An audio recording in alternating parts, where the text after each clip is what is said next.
Hola amigos interactivos, bien hallados, bienvenidos a esta serie de Jugando a los Clásicos en la cual descubrimos algunas veces y otras revisitamos algunos de los librojuegos de los 80 que vieron nacer el género.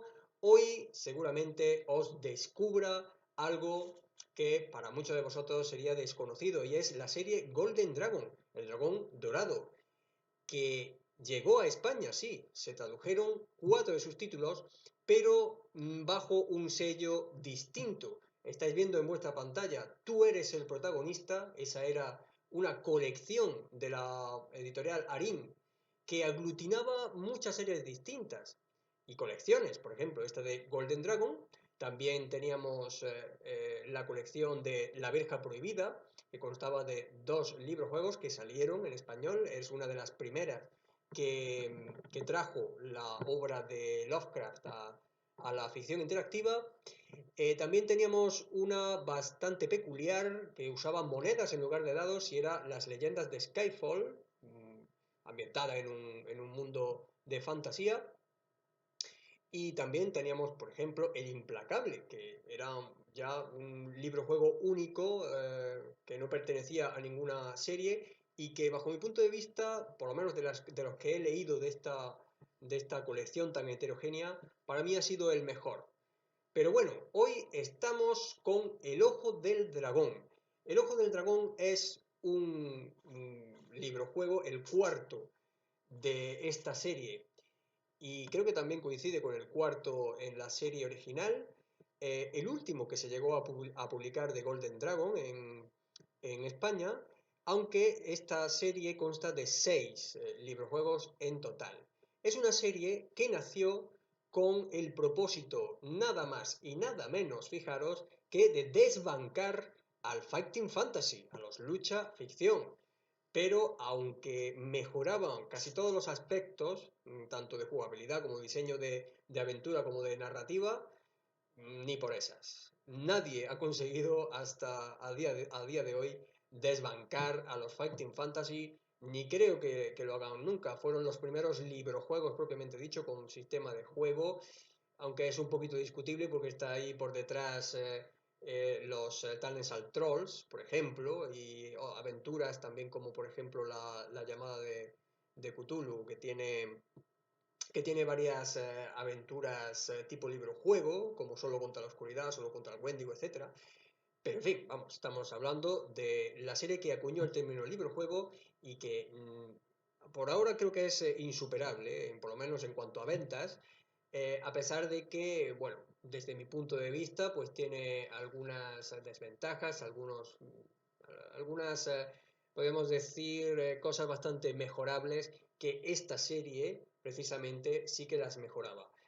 Esta serie llegó hasta los 6 títulos, no se fue más allá, y estaréis viendo en vuestra pantalla que el autor es Dave Morris.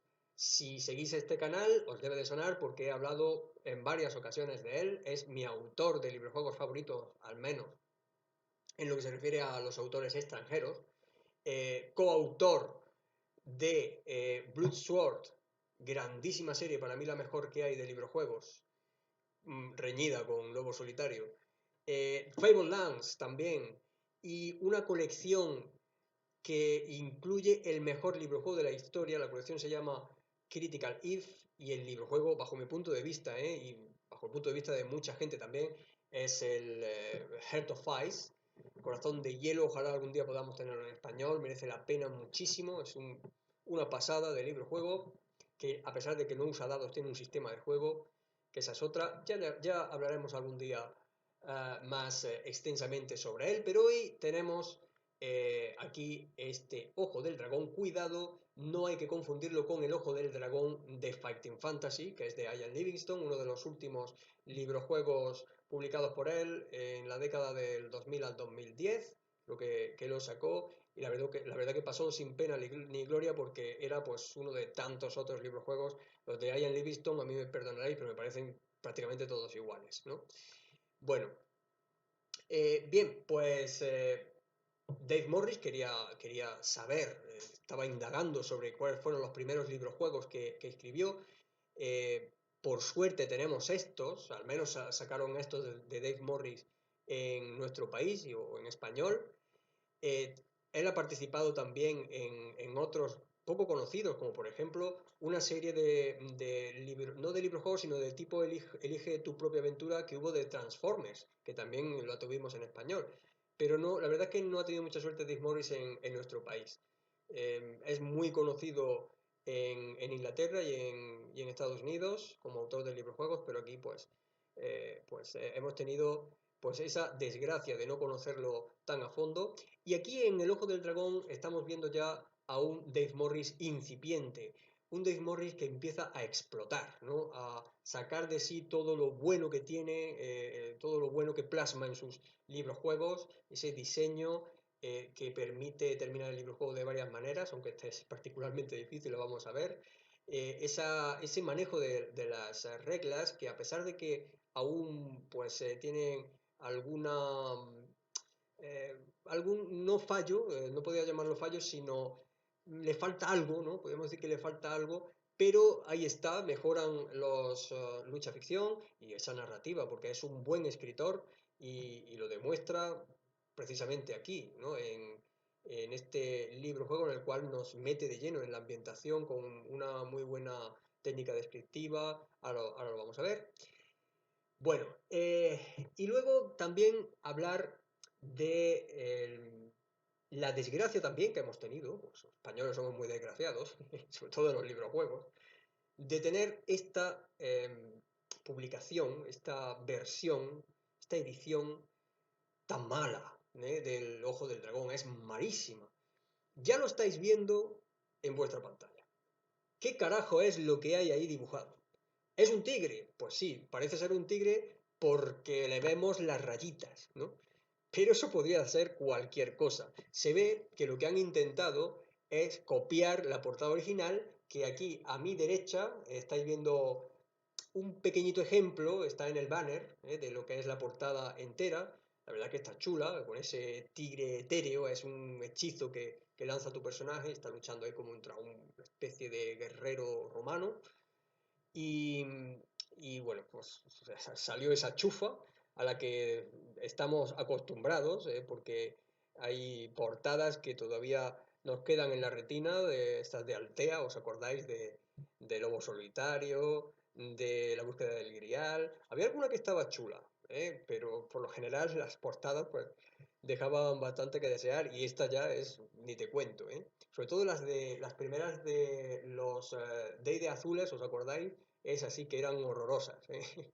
Bien, pues bueno, si todo fuera eso, ¿verdad? Si todo fuera la portada, pues los podríamos dar con un canto a los dientes. Pero es que resulta que este libro juego está ilustrado por el gran Ras Nicholson. Os tiene que sonar si os gustan los libros juegos porque es el ilustrador, por ejemplo, del Hechicero de la Montaña de Fuego, de la Ciudadela del Caos, así como muchos otros Fighting Fantasy o lucha ficción, de Bloodsword también y de Lands. Está en todas las grandes producciones de librojuegos, está este hombre que es un gran ilustrador y resulta que nos dejan sin sus ilustraciones.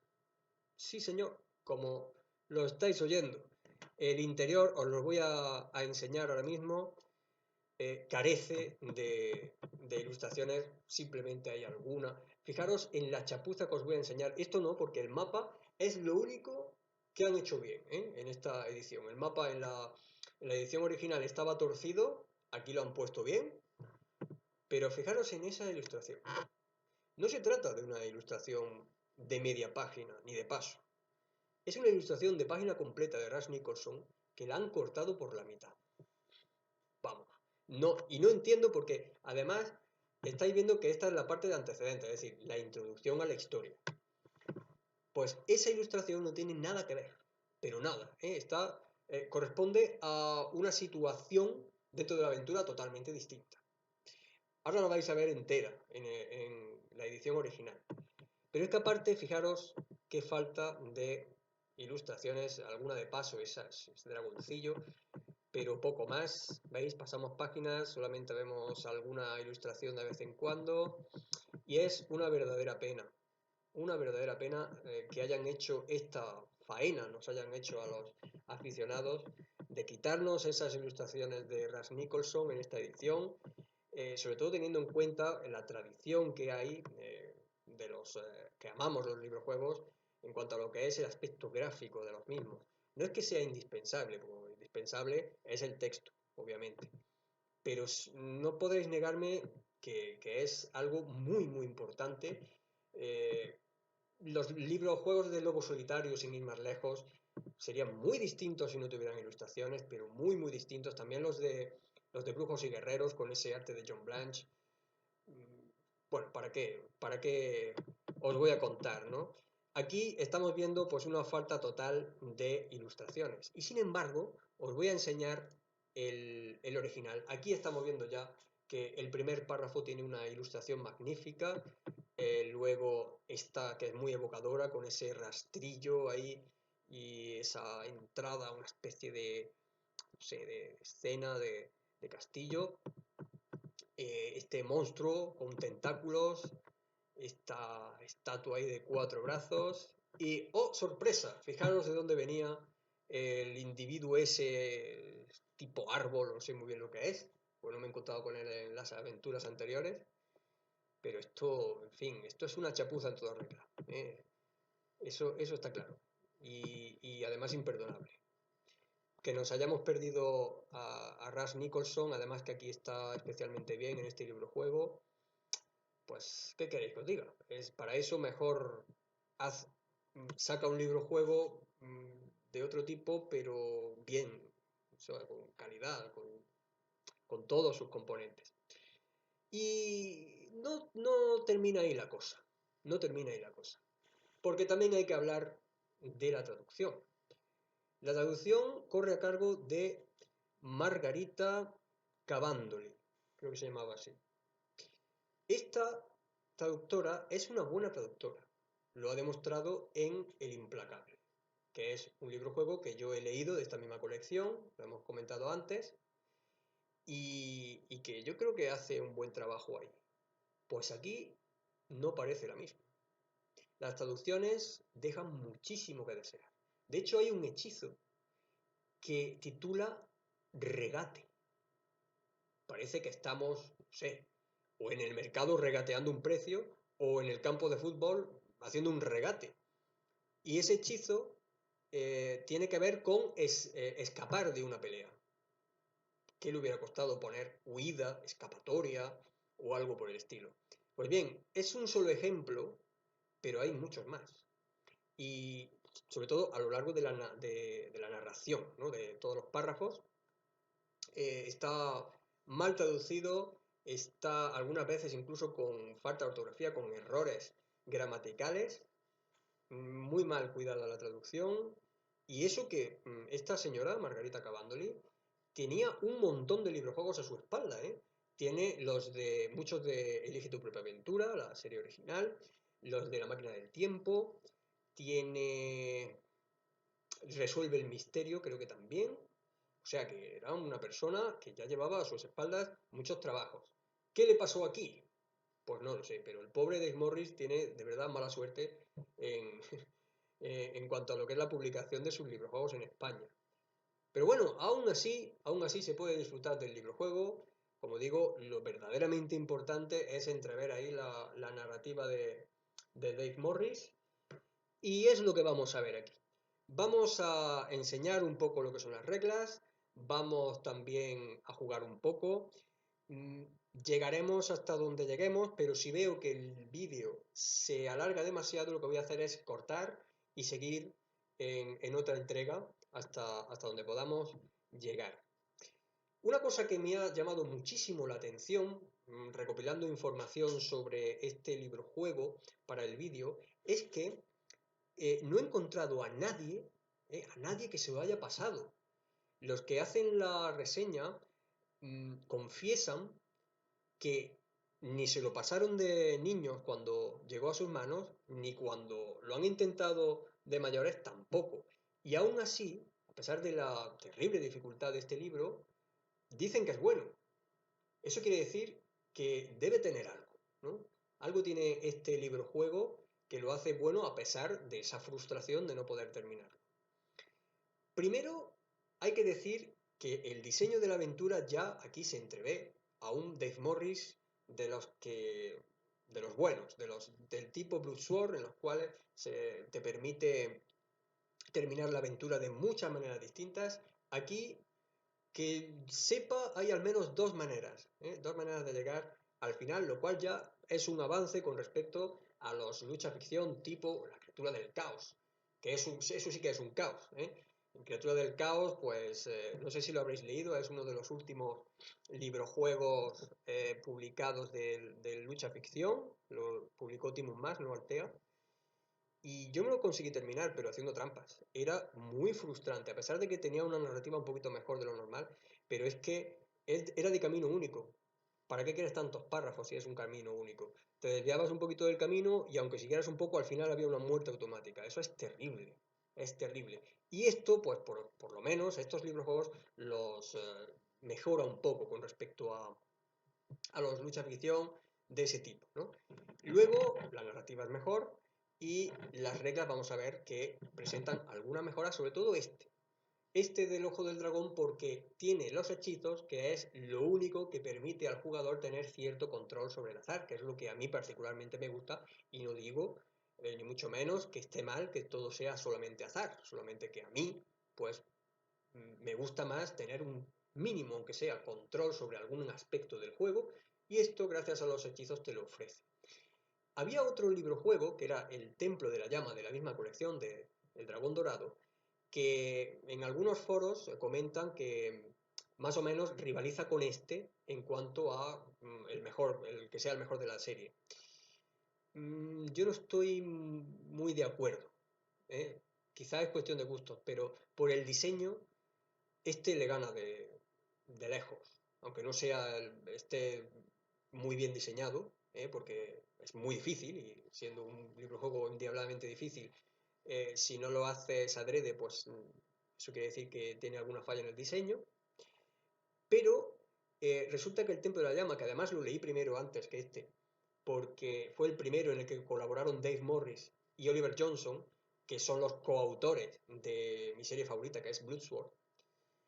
Me decepcionó no por la ambientación, está muy bien escrito, sino porque tiene muchas muertes automáticas y volvemos a lo mismo. Solamente a empezar ya hay una elección, si eliges mal, ya estás muerto, ¿no? Y como esas hay muchas durante la aventura. Te vas a por un sitio que no conoces, arenas movedizas, te hundes y mueres. Y eso, desde mi punto de vista, no es divertido. Quizá lo fuera entonces, ¿eh? No digo que no, porque entonces estaba muy en boga también los Elige tu propia aventura, entonces estos, quieras que no, bebían un poco de eso. Es decir, que en los Elige tu propia aventura tenías que explorar, llegabas a muchos finales malos, y estos, pues, el niño, pues sin ningún problema decía, muerto, pues otra vez a empezar. Pero a mí eso, pues hoy en día, por lo menos, no me convence, no me gusta, ¿no? Me parece muy anticlimático. Y este, pues por lo menos, este no tiene tantas muertes automáticas. Creo que no he caído en ninguna por ahora, ¿eh? Las debe de tener, ¿no? Pero no es algo tan azaroso como en el Templo de la Llama, con lo cual yo prefiero este, bastante, el Ojo del Dragón. Bien, dicho esto, vamos a entrar en harina, vamos a ver cómo se juega. Ya estáis viendo a vuestra izquierda parte de la hoja de personaje, porque he tenido que dividirla en dos, porque aquí tenemos... Uy, perdón, ahí se me ha escapado uno de los hechizos. Bueno, ahora veré cuál es y lo completo. Total, que hay 12 hechizos en total, ¿de acuerdo? Y según vas utilizándolos, los vas borrando. Por eso el número 7 aquí en esta lista, en una partida anterior que he echado, estaba borrado, ¿no? Porque lo usé. Creo que se llama algo así. Bueno, ahora lo veo. Entonces, los vas borrando y los hechizos del 1 al 8, todos ellos, los puedes utilizar solamente si el texto te lo dice. Expresamente te da, algunas veces te da a elegir entre dos. Pero los hechizos del 9 al 12 los puedes utilizar tú en cualquier momento, normalmente en combate. Y eso es lo que te permite un poco de control. Aunque también hay algunos que te sirven fuera de combate, ¿eh? Y eso también es un punto a favor porque lo hace un poco más, hay más posibilidades, digamos, ¿no? Bien, Daga de la mente lo que te permite es dañar directamente a tu enemigo, le quitas 2 puntos de vigor, que son los puntos de resistencia de los Fighting Fantasy, sin necesidad de tirar dados. Invulnerabilidad es que te permite también em, evitar un ataque. Cuando sufras daño, pues simplemente lo ignoras. Regate, este que os decía antes, que es la huida. Aquí en determinadas ocasiones puedes huir tirando los dados y comparando tu puntuación con la agilidad, ahora lo veremos, y si fallas te hacen daño. Esto te permite huir directamente y reaparición, también muy extraño, más bien sería algo así como... Bueno, no es reaparición, perdón, es reparación. Aquí me he equivocado, voy a repararlo ahora mismo. Reparación. Algo así como reanimación, así, perdón, aquí es que no... Me tenéis que disculpar, pero no reconocen los acentos, las tildes, así que tengo que dejarlo sin tilde. Decía que reparación te da 15 puntos de vigor, no puedes tener más de un máximo, pero bueno, hubiera sido mejor curación, reanimación o algo así, ¿no?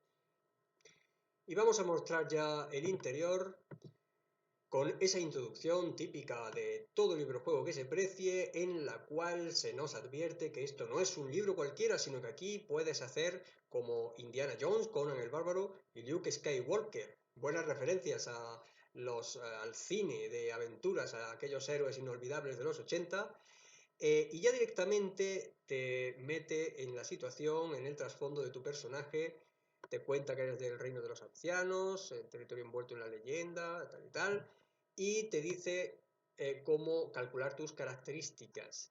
Tenemos vigor, psi y agilidad como atributos principales. El vigor sería igual que la resistencia en los lucha ficción, sí es un atributo que tiene que ver con resistencia mental a hechizos y ataques de tipo psíquico, y agilidad pues por la soltura que tiene uno. Y es muy fácil, tienes que sumar 20 más 2 dados de 6 caras para el vigor. Pensaréis que es mucho, pero no tanto, porque aquí se van perdiendo de 3 en 3 los puntos, por lo cual incluso es menos que en lucha ficción. Sí, y agilidad lo que se hace es sumar 3 y un resultado de un dado. ¿Eh? Estas son las puntuaciones que yo he conseguido, aquí abajo las tenéis. 29 en vigor, 9 en sí y 8 en agilidad, lo cual no está nada mal. La mecánica es muy sencilla porque cuando utilizas psi o agilidad tienes que tirar 2 dados y conseguir la misma puntuación o menos de la que tienes para poder tener un éxito en tu acción.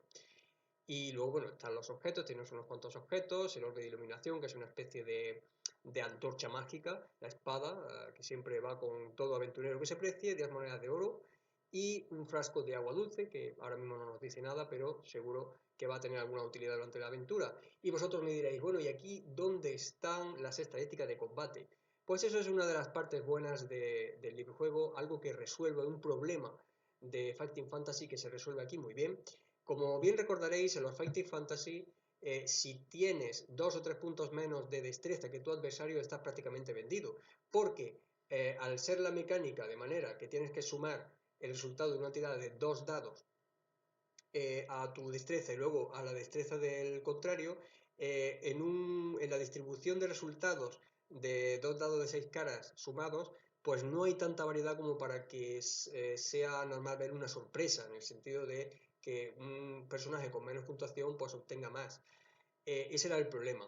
Aquí se lo quitan de un plumazo porque cada combate es distinto, cada situación es distinta, entonces hay combates en los que, por ejemplo, te dirá que de 2 a 5 consigue golpear y de 6 a 12 te golpean a ti.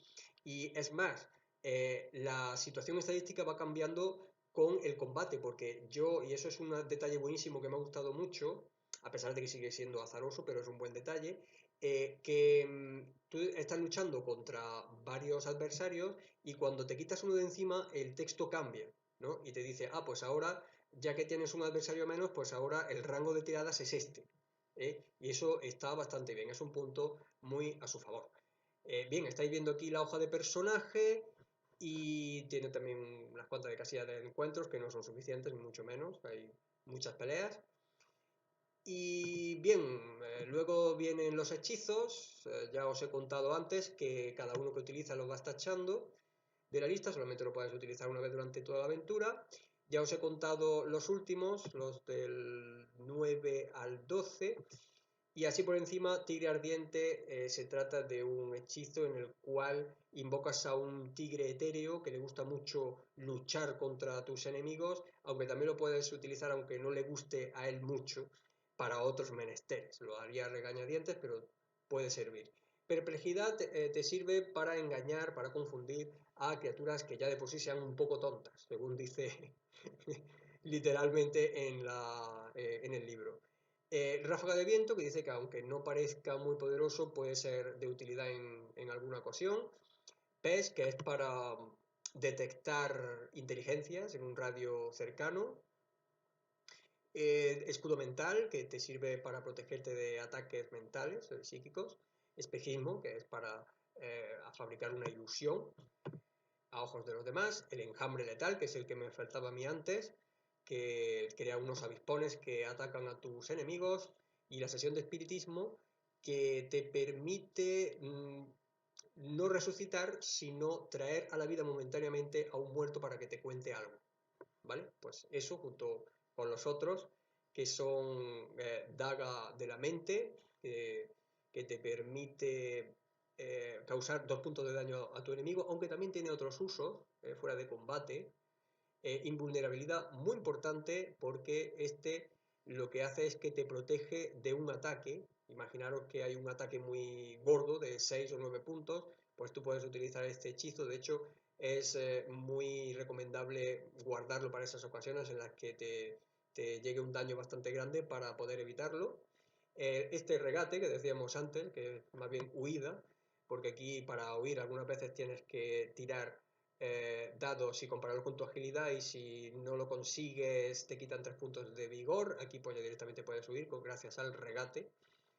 Y la reparación, que te proporciona 15 puntos más de vigor, aunque no puedes llegar a un máximo, o sea, no puedes sobrepasar un máximo, como es normal en los libros juegos. Bien, pues esto es todo, estas son las reglas y vamos a meternos ya en la aventura. Este mapa que lo vamos a tener que tener muy presente durante la aventura, porque se nos van a hacer referencias a diferentes localizaciones de este mapa, por lo cual tendremos que volver en diferentes ocasiones a él para consultarlo. Eso está muy bien. Y ya pues directamente en antecedentes vamos a enterarnos de qué va la cosa. Así que vamos a empezar con la aventura y vamos a ver a dónde llegamos. Estás sentado a la cabecera de una larga mesa de roble de la Academia de la Luz de la Verdad, afamado colegio de la ciudad de Ashtown. A tu alrededor se encuentra el Consejo Supremo de la Academia, bajo la amarillenta luz de las velas. Sus togas sombrías contrastan llamativamente con el vivo azul celeste y el dorado de tus atributos mágicos. Solo te proponías pasar unos días tranquilos en Ashtown, pero el mensajero que llevó a tu posada la invitación del Consejo Supremo te dio a entender que sus miembros podían proponerte una misión interesante. Llegaste hace pocas horas y descubriste que era el invitado de honor de una cena exquisita. Aunque durante la comida la conversación ha sido cortés e ingeniosa, te has percatado de que los miembros del consejo te interrogaban discretamente acerca de tus aptitudes mágicas. Ahora que han quitado la mesa, te repantingas con una copa de vino en la mano y contemplas esos rostros ancianos y juiciosos. Caballeros, tened la certeza de que, tal como habéis oído, soy un experimentado mago guerrero del reino de los ancianos, les dice. Ya que se ponen, ¿no? Pues te pones tu chulo, ¿no?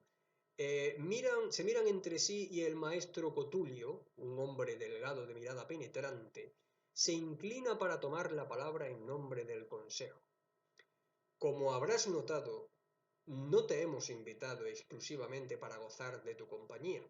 Permíteme decir que nos sentimos muy honrados de que seas nuestro huésped, aunque deba reconocer que hemos actuado con segundas intenciones, pero totalmente rectas. Nos gustaría encomendarte una misión. paladeas el vino. Es tan grande la hospitalidad que me habéis dispensado que casi me siento obligado a aceptar, respondes con afabilidad. ¿Podríais ser más explícitos? Naturalmente, tal vez hayas oído hablar de Talios, prosigue Cotulio. Hace 1000 años fue una ciudad poderosa. La riqueza y la felicidad de sus gentes la convirtió en la envidia del mundo civilizado. Después se produjo el desastre. Algunas leyendas dicen que la población de Talios provocó la ira de sus dioses. Otras cuentan que fue víctima de la magia negra, de los demonios del mar. Cualquiera que sea la causa, lo cierto es que Talios fue arrasada por maremotos y temblores de tierra que llegaron a durar semanas. Los ciudadanos que no murieron en el acto cogieron sus pertenencias y abandonaron la ciudad. Pero ellos también estaban condenados, porque en muchas leguas a la redonda las tierras empezaron a hundirse en el mar. Las aguas irrumpieron y rodearon a los pobres supervivientes. Hoy Talios es una ruina espectral en el límite del mar. Durante la marea baja queda rodeada por un desierto desolado y barrido por el viento, y cuando el mar crece, el agua separa totalmente las ruinas de tierra firme. Aunque Talios se encuentra en terreno alto, gran parte de ella queda sumergida durante la pleamar. No es un sitio acogedor. Me permito coincidir con vosotros, observas, y luego añades, ¿a qué se debe el interés por Talios? Recientemente, la Academia envió a las ruinas una reducida expedición arqueológica. Solo se componía del erudito maestro Giru, su ayudante y los pocos guardias que solemos enviar cuando exploramos zonas apartadas. Ayer regresó el ayudante con una noticia asombrosa. El maestro Giru ha encontrado el ojo del dragón. Por poco se te cae la copa. El ojo del dragón es un elemento mágico de poder abrumador, citado en varios textos antiguos. Suponías que solo se trataba de una fábula. El maestro Giru ha estudiado el elemento in situ, sigue Cotulio, e informa que muchas trampas y salas mágicas protegen el cofre que lo contiene. Considera que para sacar el ojo de Talios debemos apelar a los servicios de un brujo avezado como tú. El maestro Cotulio sigue hablando y explica que varios días de travesía en barco, siguiendo la costa, te permitirán llegar a los bajíos de la marea, que Giru se reunirá contigo en las ruinas y te conducirá hasta el ojo. Te entrega un croquis de las ruinas, que es el mapa que hemos visto antes. Lo coges, pero solo escuchas a medias, la emoción te embarga. Serás el primer mortal que en 10 siglos contemple el legendario ojo del dragón. Eso está por ver, sí. Creo yo que aquí no vamos a quedar sin verlo, seguramente. Aceptas sin vacilar y dices al Consejo Supremo. Como de costumbre, es agradable emprender una misión que no supone peligro alguno. Pobre infeliz, ¿no? Pues ahora vamos al 1 y aquí ya comienza la aventura. Y comienza fuerte, ahora lo vais a ver, aunque creo que hay una manera de librarnos del peligro. El consejo fleta un barco en el que, siguiendo la costa, cubres la primera etapa de tu travesía. La aventura comienza de forma muy agradable. No tienes nada que hacer salvo dejarte acariciar por el sol del mediodía en el alcázar y observar a la tripulación que se escabulle cuando el ronco capitán grita sus órdenes. El viento hincha la inmensa vela, una pantalla blanca contra el cielo sin nubes. Llega un momento en el que el barco no puede seguir adelante. El capitán te explica que ya surca aguas peligrosamente poco profundas y que está obligado a dejarte en los bajíos de la marea para que recorras a pie lo que falta hasta Talios. Por los mapas sabes que te encuentras a unos 13 kilómetros de las ruinas, pero se trata de una caminata sin dificultades sobre una extensión aparentemente infinita de bancos de arena llanos y húmedos. Resulta extraño imaginar que dentro de pocas horas, en la pleamar, el mar cubrirá gran parte del territorio que estás recorriendo. Miras preocupado el sol que cae sobre el horizonte. Si tus mapas están equivocados y no encuentras el terreno elevado en que se hallan las ruinas de Talios, pero no.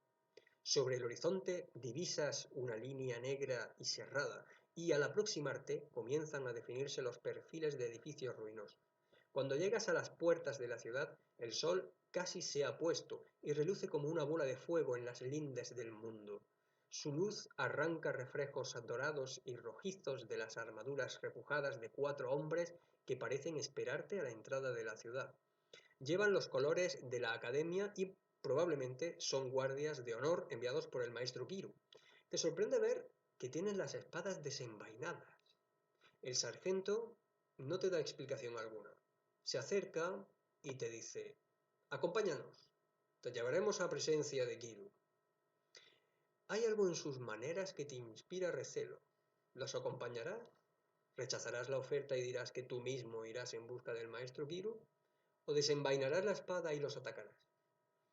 Bien, aquí ya habéis podido comprobar la buena pluma de Dave Morris. A mí me encanta esta introducción, este primer párrafo, cómo describe todas las ruinas, la llegada de esos misteriosos escoltas.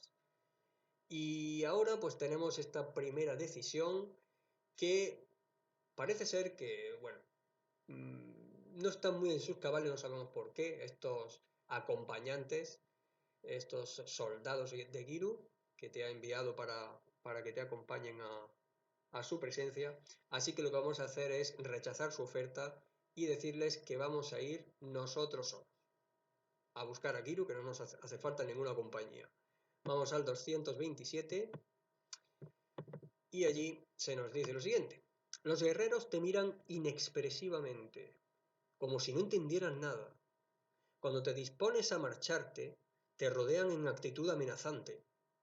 Pones la mano en la empuñadura de tu espada, y la hoja negra abandona la vaina en un chasquido.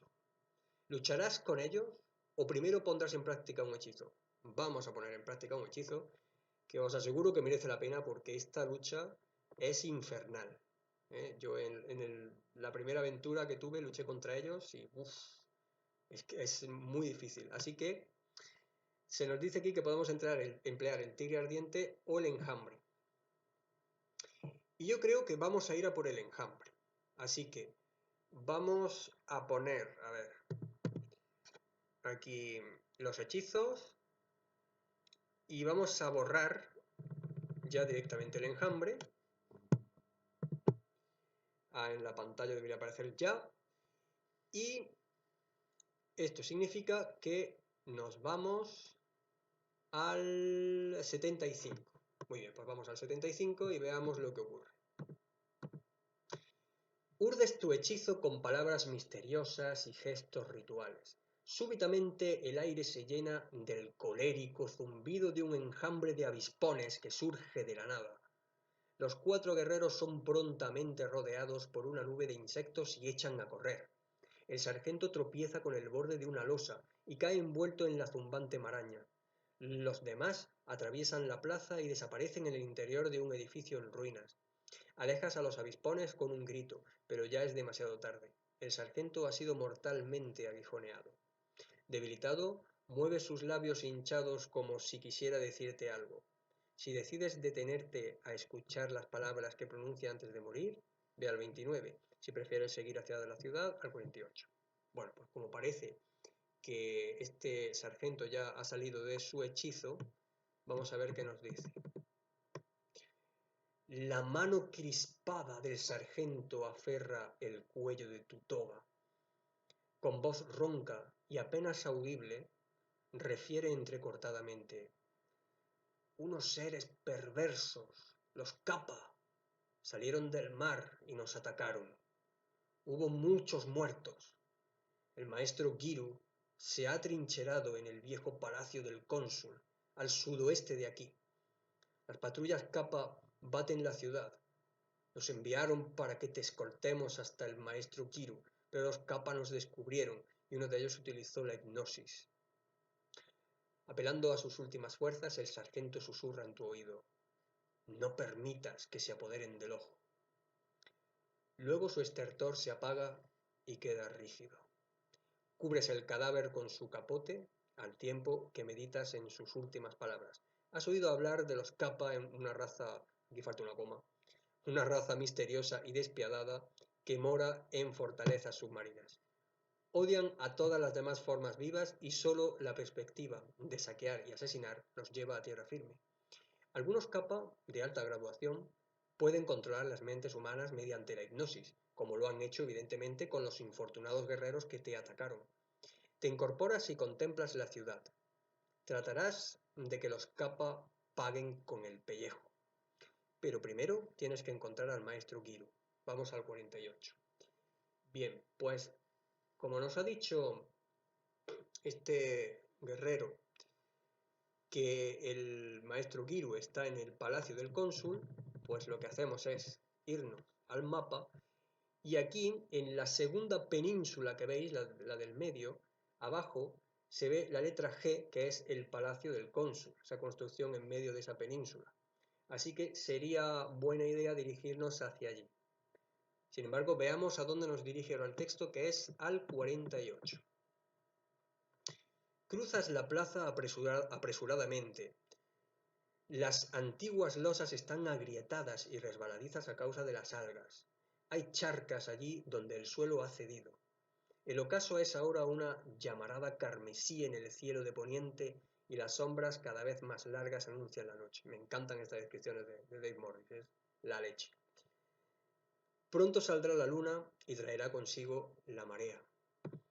Como durante la pleamar muchas calles quedan sumergidas, tu marcha por Talios se tornará muy penosa. Esperas encontrar al maestro Giru en pocas horas. Haces un alto y al divisar una alta figura a lo lejos, te ocultas junto a una columna caída. Es una criatura muy delgada, vagamente humana, pero con miembros de muchas articulaciones que se mueven espasmódicamente. En la luz crepuscular notas que sus inmensos ojos son brillantes perlas blancas y su cuerpo un enrejado de coral. Es un kappa. Se dirige en línea recta hacia donde estás escondido. ¿Lo esquivarás entrando en el edificio contiguo que figura en tu mapa con el nombre de Templo de las Espadas? ¿O aguardarás a que el kappa se acerque y lo atacarás? Bien, yo en mi aventura anterior me metí en el templo, así que ahora voy a probar a enfrentarme al kappa, que supongo que no será demasiado duro. Nunca se sabe. 268.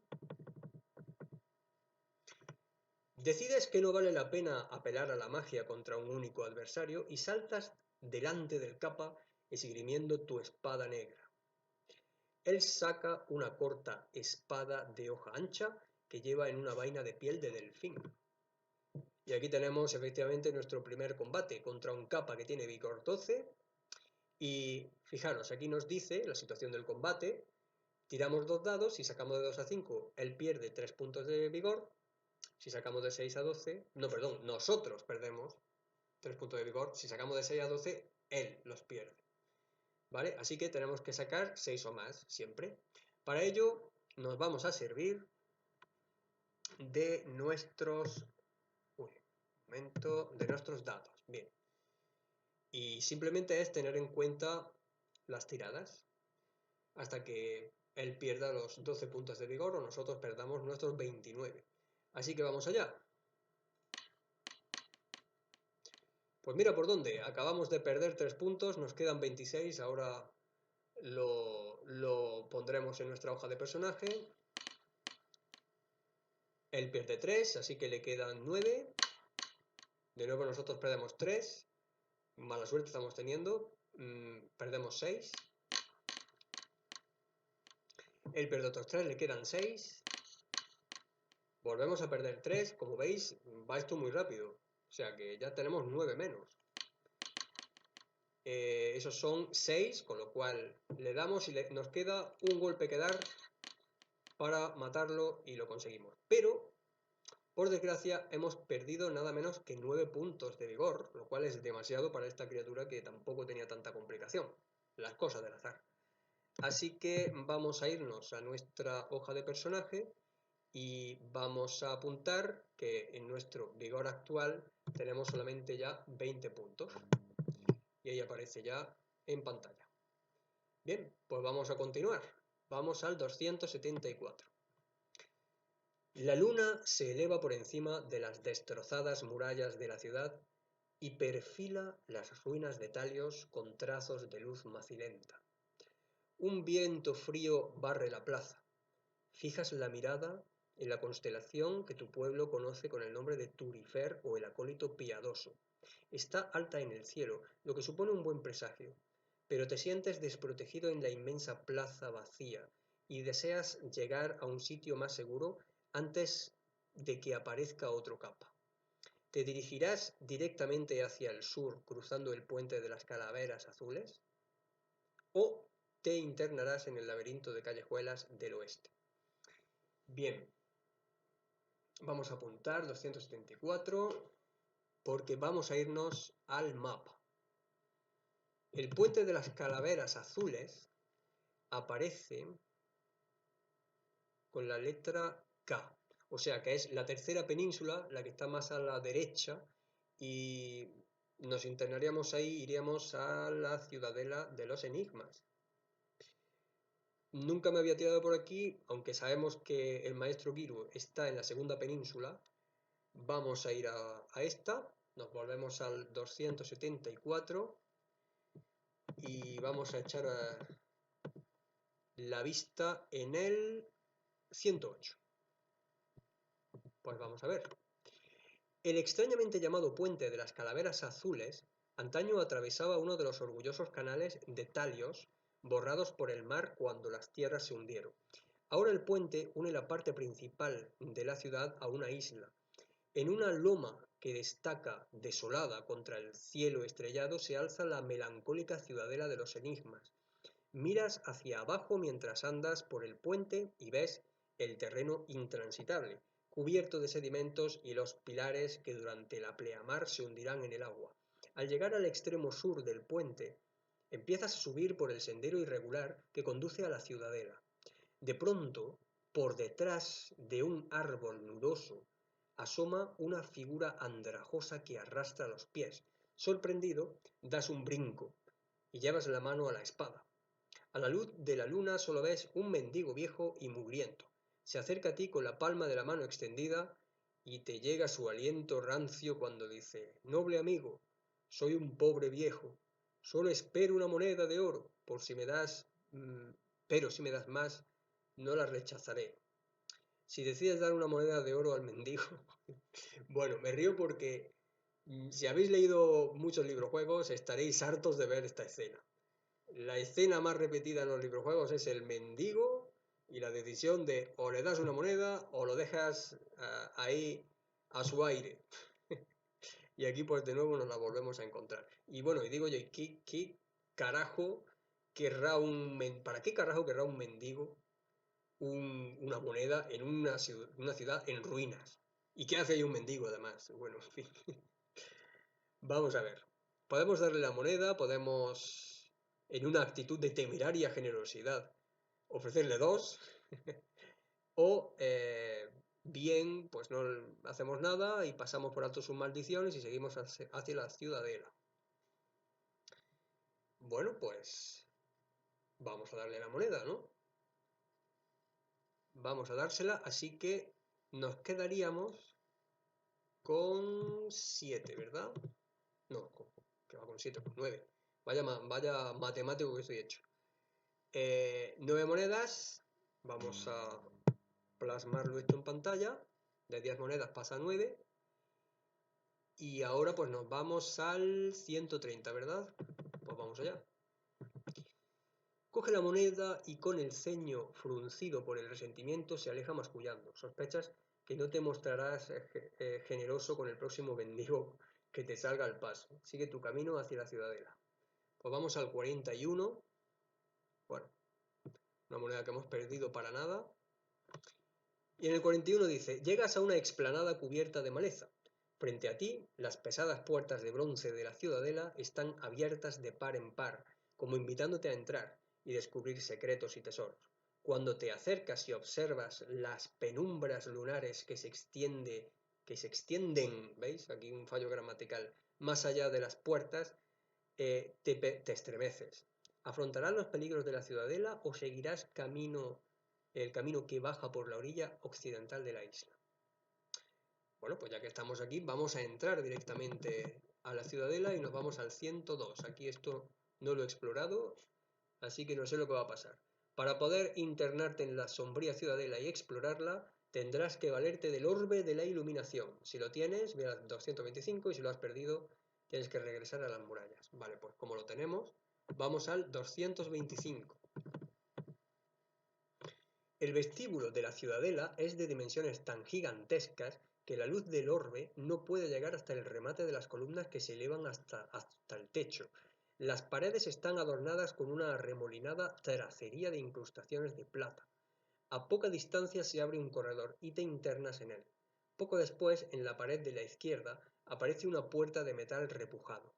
Si decides detenerte junto a la puerta, ve al 96 y si prefieres seguir adelante al 288.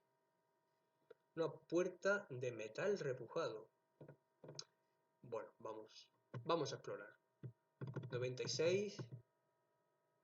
La puerta es de un metal extraño de color rojizo. Nunca habías visto nada semejante.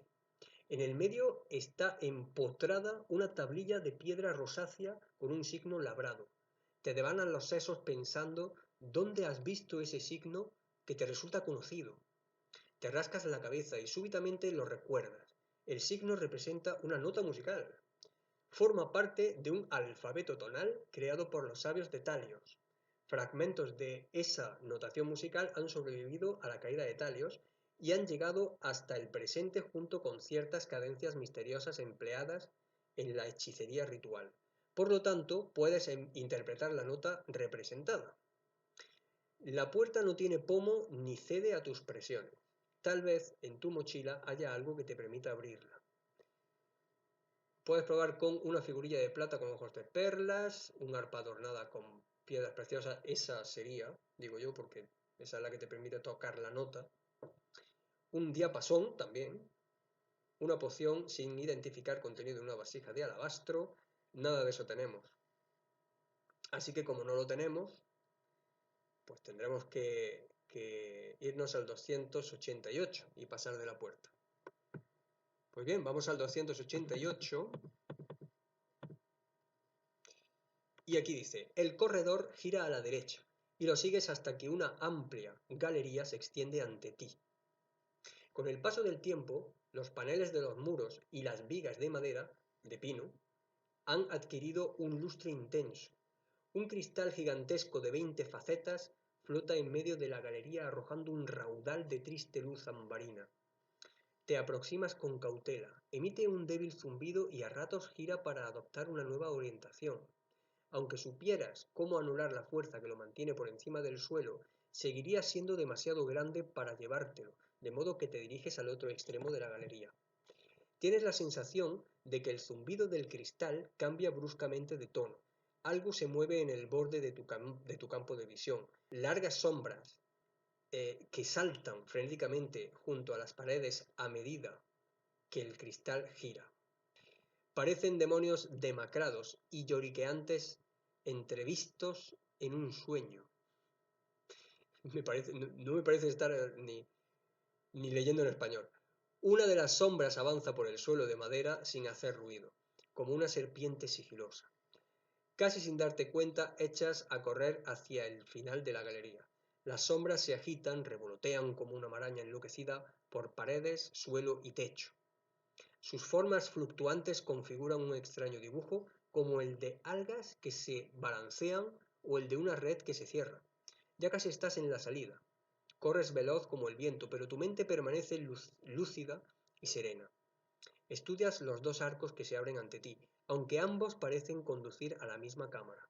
Uno está enmarcado por una cornamenta gigante, mientras que el otro está rodeado de agudos colmillos de mamut.